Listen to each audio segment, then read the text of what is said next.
Penalties में आए हुए चार्जेस के बारे में बताएं। Agra branch Amit Bansal ji, dignitaries on the dais Sanjeev Mashre ji, Rajesh Malhotra ji, Mohan गोपेजा ji, Rohit Dua ji, senior members, good evening. Budget के बारे में अमित मल्होत्रा जी ने, संजीव भाई ने काफी कुछ चीजें बता दी, जिसमें डायरेक्टली अपने सब्जेक्ट पर जो टीडीएस प्रोविजंस में अमेंडमेंट हुए चुके हैं आपके टीडीएस प्रोविजंस में जो अमेंडमेंट सेक्शन 192 में हुआ है, payment of an accumulated balance due to EPF employ from EPF. हालांकि इसका बहुत ज्यादा यूज यहाँ पे नहीं रहता है, लेकिन इसकी लिमिट जो पहले 30,000 थी उसको बढ़ाकर ज्यादातर इस बार टीडीएस से पेनाल्टीज में काफी राहत की चीजें दी गई हैं। एक बस इंश्योरेंस कमीशन के केस में जरूर हुआ है, अदरवाइज ज्यादा केसेज में राहत ही मिली है। तो 192A में 30,000 से 50,000 की लिमिट कर दी है। Section 194BB benign from horse races, इसमें भी जो 5,000 थी लिमिट अब 10,000 कर दी है। टैक्स रेट वही है, maximum 30% plus surcharge. 194C payment to contractors, इसमें परसेंटेज रेट में कोई अमेंडमेंट नहीं है, लेकिन जो हम ओवरऑल पेमेंट साल में 75,000 रुपीज का करते थे उसको 1 लाख रुपए बढ़ाकर कर दी गई है। एक सिर्फ 194D में इंश्योरेंस कमीशन के केस में जो 20,000 लिमिट थी, परसेंटेज सेम है, वो 50,000 कर दी गई। इसमें सिर्फ एक चेंज हुआ है, जो इंश्योरेंस कमीशन किसी को 20,000 के ऊपर टीडीएस का रहता था वो भी है अब 15,000 के ऊपर टीडीएस का।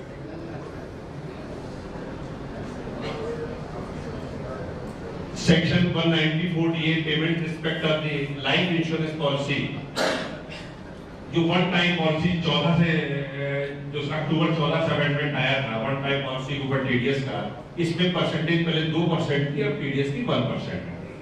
इसमें भी रिड्यूस हो गई है। यहाँ पे payment in respect of deposit under NSS के विड्रॉल के समय पर हम लोगों का 20% टैक्स काटा जाता था, उसको भी रिड्यूस करके 10% कर दिया गया है। इसमें खासतौर से रिटायर्ड पर्सन्स जिनके पुराने कुछ एनएसएस नहीं, वो विड्रॉल करते समय बड़े परेशानी महसूस करते थे, शायद उनको काफी राहत मिलेगी। 194G commission on sale of lotteries, इसमें 10,000 की लिमिट थी, 5% था, अब वो 5% इस पे कटेगा। खासतौर से जो कमीशन सेल ऑफ लॉटरीज, हालांकि लॉटरी का बिजनेस भी इसी समय बहुत ज्यादा था, अब शायद मेरे ख्याल से उतना नहीं है।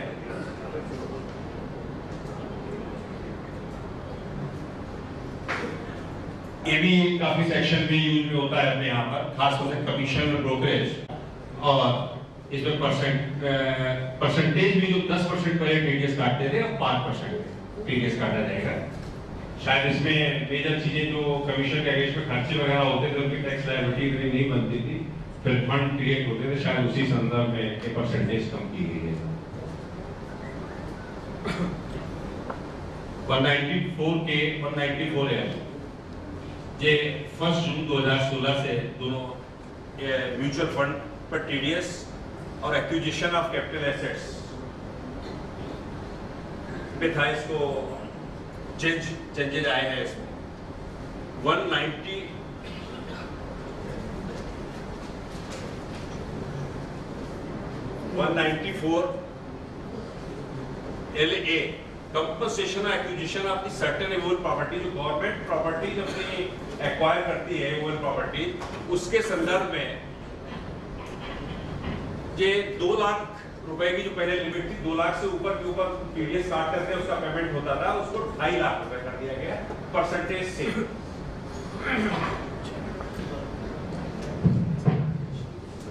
194 LBB income in respect of units of the investment fund.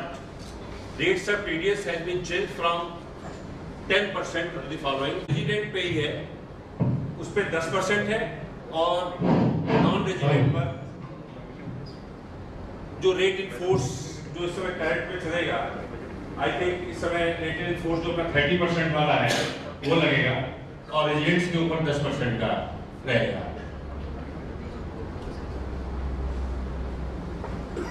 एक न्यू सेक्शन 194 LVC हुआ है, इंट्रोड्यूस नया है, where any income is payable to the investor being a resident in the respect of an investment in securitized 115 TCA, the person responsible for making the payment shall at the time of the credit of such income to the account of the payee at the time of payment thereof, whichever is earlier, deduct income tax at the rate of 25% है।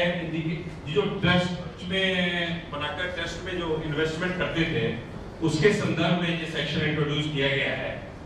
तो जो investment इसके through होगा उसमें 25% जो payment या तो account में क्रेडिट हुआ है उसके समय इंडिविजुअल एचयूएफ के लिए, बाकी सबके लिए 30% है। तो आई थिंक संजीव जी इसमें मेरे ख्याल से सेक्शन मेजर उसी के लिए है जो सिंपलाइजेशन ट्रस्ट लाने की जो कोशिश हो रही है उसके संदर्भ में सेक्शन को इंट्रोड्यूस किया गया है। हाँ, तो टीडीएस में जो अमेंडमेंट हुए तो मोर और लेस ये एसएससी वर्किंग में भी कोई डिफरेंस नहीं है। जो नया अमेंडमेंट आया है उसी तरीके से रिटर्न या उनके ड्यू डेट से सारी चीजें लगभग वही है, परसेंटेज कम हुई है। तो ओवरऑल टीडीएस के कुछ हाफ प्रोविजंस में रिलैक्सेशन ही मिला है। सिमिलरली इस बार पैनल प्रोविजंस दी गई है, पैनल प्रोविजन जितने भी थे अपने, तो इसमें भी आपको काफी राहत है कई चीजों पर, खासतौर से इम्यूनिटी दी गई है। आप अगर इस पे गौर करेंगे कि अगर हमारे कोई केसेज हम कंप्लीट कराते हैं और उसमें इंटरेस्ट का पेमेंट एप्लीकेशन असेसिंग ऑफिसर के सामने मूव कर सकते हैं पेनल्टी वेव के लिए। तो similarly the tax pay the tax and interest payable as per the assessment order. साफ है कि अगर कंडीशन पूरी होती है तो assessing officer shall grant immunity, not pay. May word नहीं है, यहाँ पे उसको ग्रांट करनी ही होगी अगर कंडीशन फुलफिल हो रही है। Imposition of penalty consequently prosecution proceedings थी वो भी ड्रॉप हो जाएगी। The immunity however will not apply to the misreporting. The immunity however will not apply the misreporting of the income and could be availed only in the case of under-reporting of the income. इसमें इसकी definition है उसमें कि अगर under reporting होगी तब तो ये इम्यूनिटी है, अगर मिस रिपोर्टिंग होगी तो ये इम्यूनिटी नहीं है। अब अंडर रिपोर्टिंग और मिस रिपोर्टिंग की हमें आगे भी आपको डेफिनेशन बताएंगे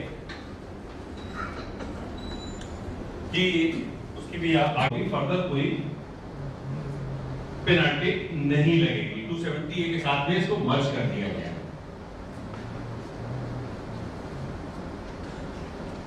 और इसके साथ ही अगर बीच में कोई डिस्कशन का पॉइंट ऐसा लगे कोई चीज रह रही है तो उसको हम लोग बीच में कंटिन्यू कर सकते हैं। Explanation of the amendment in section 271 and 271A. Under the existing provision, penalty on account of concealment of the particulars of the income or furnishing inaccurate particulars of income is under section 271 of the Income Tax Act in order to the rationalize and the bring objectivity, certainty and clarity in any assessment for us. 271 की जगह नया section 270A हो गया, 1 अप्रैल 2017 से लागू हो जाएगा। तो मुझे लगता है पेनल्टी के केसेस में बहुत जो पावर्स दी गई थी वो काफी कुछ डाइल्यूट हो गई हैं। परसेंटेज भी रिड्यूस कर दी गई, 100% से 300% तक जो पहले पेनल्टी थी अब वो 50 से 200 के बीच में आ गई है। और लगभग अब उनकी जो डिस्क्रिशंस हैं उनको लगभग खत्म करने का प्रयास किया है, क्योंकि डिस्क्रिशंस नहीं रहे और पेनल्टी प्रोसीडिंग में उसको किया गया है। एक कैलकुलेशन है कि हमारा कि क्लासेस, तो इसमें अंडर रिपोर्टेड इनकम क्या है उसकी कैलकुलेशन क्या निकाली जाएगी या मिस रिपोर्टेड क्या है, वो सारी कैलकुलेशन का उन्होंने फार्मूला दिया हुआ है कि क्या क्या असेसमेंट ऑर्डर होंगे, किस तरीके से होंगे। उन्होंने पूरी कोशिश की है कि वो चीज भी ट्रांसपेरेंट बनी रहे। लेकिन मुझे अभी तक इस पे डाउट है कि यहाँ पर लिटिगेशन कहीं ना कहीं अगर कोई जाना चाहेगा तो रहेगी नहीं। उन्होंने इसमें कैलकुलेशन देकर के सारी चीजें क्लेरिफाई करने की कोशिश जरूर की है, लेकिन अभी भी मुझे इसमें कई चीजें ऐसी हैं कि अंडर रिपोर्टिंग है कि मिस रिपोर्टिंग है, ये एक कंट्रोवर्शियल है। Claim of expenditure not substantiated by any evidence. तो वो मिसरिपोर्टिंग में डाला है। हाँ, तो 71(c) वाले ही रहेगा। अगर कोई एडहॉक एडिशन होता है तो वो तो मान लेंगे, पेनल्टी के लिए नहीं लगे। यहाँ पर उसमें क्लियरली कह दिया ना कि not substantiated by any evidence। हाँ, वो सारे खर्चे होते हैं कोई एविडेंस नहीं थी। तो आपको मिस स्टेटमेंट में नहीं आना, मिस रिपोर्टिंग में नहीं आना चाहिए। हाँ, मिस रिपोर्टिंग ऊपर आना चाहिए। ऊपर आना चाहिए। 200% पेनल्टी तो बहुत 200% पेनल्टी। बता दें यहाँ पर अभी थोड़ी सी गुंजाइश, यहाँ पर लिटिगेशन खत्म करने का उन्होंने पॉइंट्स दिए हुए हैं, कैसे कैसे हम इसको कैलकुलेट करेंगे, ये सारी चीजें इसमें दी हुई है। अब failure to keep and maintain information document etcetera of the international are specified domestic transactions, ये स्पेसिफिकली ट्रांसफर प्राइसिंग से रिलेटेड है। जो कि ट्रांसफर प्राइसिंग वाले जो केसेस है उनमें कवर होता है। तो इसके केस में सेक्शन 271 कवर ए के अंदर इसको कवर किया गया है कि presently penalty for the failure to keep and maintain information documentation of international transaction is liable for penalty at the rate of 2% value of the each such transaction। कोई भी ऐसा चीजें presently section 271 AA provides penalty ranging from 30% to 90% of the undisclosed income in respect of the such cases। In case when the assessee failed to admit his undisclosed income and also fails to pay tax thereon on or before specified date, the Finance Bill 2016 proposes to remove such discretionary penalty rate and hence पहले हमारा 30% से 90% penalty का provision था, यहाँ उन्होंने 60% उसको fix कर दिया है such cases। It is applicable from 1st April 2017। Further उसको पे करा सकते हैं। Penalty for not furnishing report of the international transaction। अगर कोई भी रिपोर्ट इंटरनेशनल ग्रुप की है, the finance proposes to insert a new section 286C 286 mean for the furnishing of the report of international group where the parent company, यहाँ पे इसकी parent company तो resident India में है, लेकिन ट्रांसफर प्राइसिंग के इंटरनेशनल ट्रांजैक्शंस उसमें हो रहे हैं, उसमें कवर हो रही है। तो इसमें कंप्लायंस इसको कवर करनी है और इसमें नया section 271 GB proposed to be inserted for the levy of penalty where there is a failure of the furnishing of the such report। अगर वो रिपोर्ट देने में फेल हो जाता है तो quantum of penalty 5000 per day when the failure does not exceed 1 month। अगर 1 महीने तक आपका फेलियर है तो 5000 रुपए पर डे वो लगेगी और उसके बाद 30 दिन के बाद 15,000 पर डे आपकी वो पेनल्टी हो जाएगी। अच्छा, इस केस में सिमिलरली अगर आप एक एप्लीकेशन देते हैं कोई रिपोर्ट देने के लिए और असेसिंग अफसर आपको ग्रांट कर देता है कि पर्टिकुलर डेज के लिए, तो 5,000 की फर्दर 30 दिन के लिए उस दिन से कैलकुलेट की जाएगी। सपोज आपको इंफॉर्मेशन कोई 1 नवंबर को देनी है, आपने एप्लीकेशन दी, ईओ सेटिस्फाइड हो गया रीजन से और उसने आपका 31 जनवरी तक मान लिया, तो वो 30 दिन हमारे कैलकुलेट होंगे 1 फरवरी से। 1 फरवरी से 1 मार्च तक आपका 5,000 लगेगी और उसके बाद में 15,000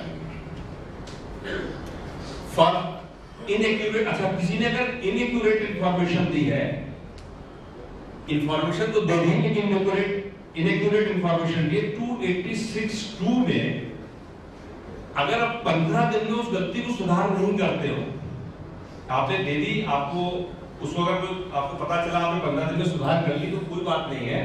अदरवाइज इसमें पेनल्टी 5 लाख रुपए की अलग से लग जाएगी। अगर आपने कोई टाइम पे या कैसे भी दे दी लेकिन इनएक्यूरेट है और 15 दिन में आपने सुधार नहीं किया और असेसमेंट ईयर 2017-18 से ये एप्लीकेबल हो जाएगा।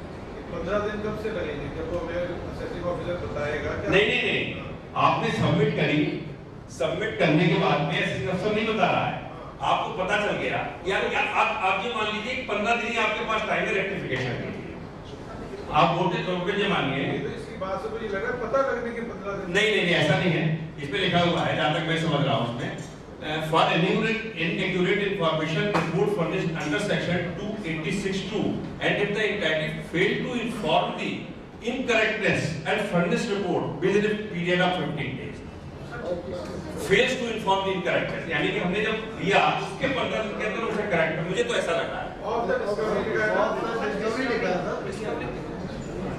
हाँ ठीक है, पीरियड ऑफ 15 डेज आपकी सच डिस्कवरी, ठीक है। हाँ 15 दिन अगर कोई आपको नोटिस देता है उसके 15 दिन में अगर आपने नहीं की तब 5 लाख रुपए की पेनल्टी, ठीक है। Penalty for failure in compliance 272A presently section 271 deals with the penalty for failure to comply with the notice issued under section 142(1) or section 143(2) or failure to comply।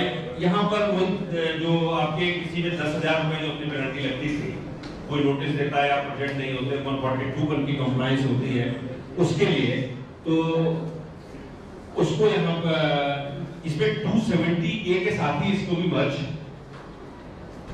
किया है। Section 270A new proposed to be inserted by only with the penalty for under reporting and misreporting of इसके साथ ही उस penalty को भी मर्ज कर दिया गया है। बाकी चीजें अगर ठीक होंगी तो वो आप एबल्स ले सकते हैं। पावर टू रिड्यूस पेनल्टी, यहाँ पर कोई भी पेनल्टी होती है तो हम कमिश्नर या चीफ कमिश्नर के पास में उसको वेवर के लिए एप्लीकेशन दे सकते हैं। कई बार हम लोग के असेसमेंट या कोई चीज एड ऑफ हो रहा होता है, कमिश्नर चीफ कमिश्नर को अगर हम देते हैं तो उसको दे सकते हैं। पहले इसमें था कि कोई टाइम लिमिट नहीं थी उसके पास उसको एक्सेप्ट करने की, वो कितने दिनों में करे। अब उन्होंने इसके अंदर एक साल का टाइम पीरियड दे दिया है कि 1 साल के अंदर उसको वेव करने की या किसी भी करने की अल्टीमेटली उसे वो करना पड़ेगा, उसको टाइम फिक्स उसको एक तो कर दिया गया है।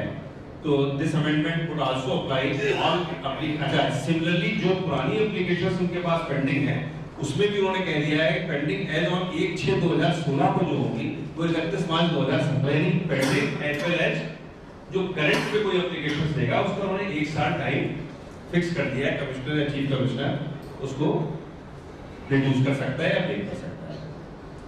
Immunity from penalty section 273AA presently the proceeding before the settlement commission could be awaited in the circumstances mentioned in section 245A। the principal commissioner या commissioner पे grant immunity from penalty उसको इसके साथ में enlarge कर दिया गया है subsequent section में। Weber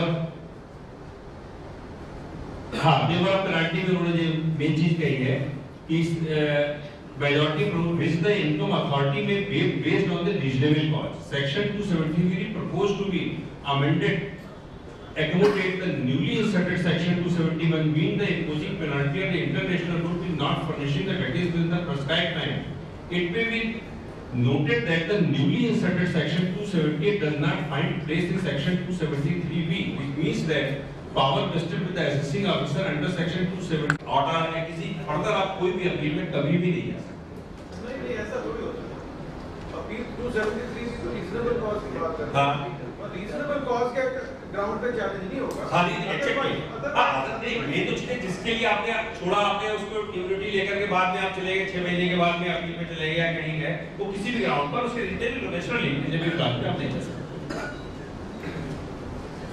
Prosecution to be instance of the chief commissioner or commissioner, a person shall not proceeded against for an office। ये उसी को कवर करते हुए चीज है कि हमारा प्रोसिक्यूशन भी जो पेनल्टी अगर हमने केसेस आगे नहीं गए हैं और जहां पर हमारी पेनल्टी की एप्लीकेशन मान ली गई है उस केस में प्रोसिक्यूशन लॉन्च भी फर्दर नहीं।